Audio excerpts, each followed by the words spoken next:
আচার বানাবো আমরা, এই জন্য আসলাম। আসসালামু আলাইকুম এভরিওয়ান, সবাই কেমন আছেন? আলহামদুলিল্লাহ আমরা ভালো আছি। একটা ছোট্ট ভিডিও নিয়ে আসলাম, ভালো লাগলে দেখবেন। বড়ইগুলো আনছিলাম আমরা রোজার আগে, কিন্তু খাইছি অর্ধেক আর অর্ধেক রয়েছে। এখন আর আব্বু দেখছে, কয় বড়ইগুলো তো ফালানো যাবে।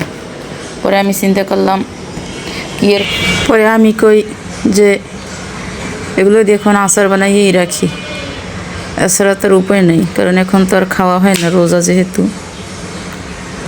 পরে এগুলারে বোটা ফালাইয়া তারপর পরিষ্কার করে ধুইয়া এখন আসলাম কই বানাই, ইফতারের পরপরই আচার বানাই ফেলাবো।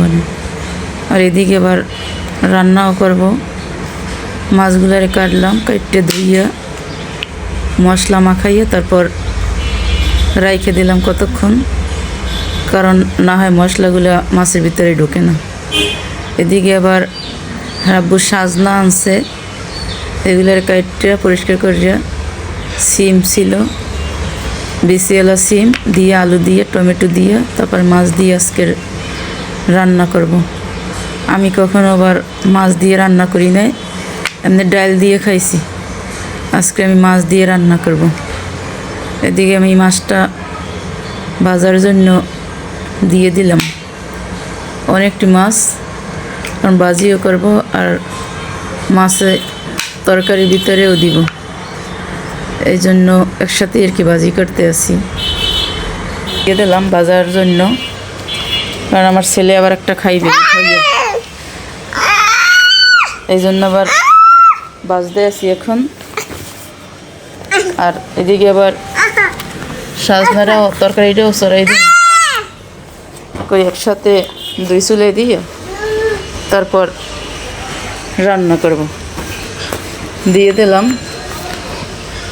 আবার নামাজের টাইম হইবে, নামাজ পড়া লাগবে, এই জন্য তাড়াহুড়ো করে আবার রান্না করি। ছেলে আবার ঘুমায় না, এই ঘুমাইবে তারপর নামাজ পড়া লাগে, কারণ সারাদিনে ঘুমায় না, ঘুমায় সন্ধ্যার সময়, ইফতারের পরপরই তারপর ঘুমাইয়া যায়। এই জন্য তো আমি শান্তির নামাজ পড়তে পারি না, হয় অনেক জ্বালায়। দিয়ে দিলাম তরকারিটা, এদিকে কষাই নিতে আসি এখন। আর এদিকে এবার মাছটা ভাজার জন্য দিছি, হয় না এখনো। টমেটোগুলোও দিয়ে দিছি, টমেটো দিলে একটু টক টক লাগে, তরকারিটা খাইতে ভালো লাগে। আমার আবার টক টক একটা টমেটো আছে, ওইটা আমাদের বেশি পছন্দ লাগে। আর আব্বু আবার মিষ্টিটা পছন্দ করে, তো এইবার আনছে এইটা টক টকই, আমার খুব ভালো লাগে। দিয়ে তারপর মশলা দিয়ে রেখে দিছি যে রান্না করে তারপর বানাবো। রান্না শেষ, মাছটাই ভাজি করা হয়েছে, কত সুন্দর হয়েছে। একটা তেলাপিয়া মাছ অনেক বড় ছিল, কতগুলো মাছ হয়েছে, ভাজি করছি, তারপর এই তরকারিটাও দিছি। 7-8 পিস মাছ হয়েছে। এই তো আমার রান্নাবান্না শেষ। এখন শেষ করে তারপর আচারটা বসায় দিয়ে আবার লাড়াচাড়া দেওয়া লাগে, পরে আমি নামাজ পড়ব। আল্লাহ হাফেজ, বিদায়।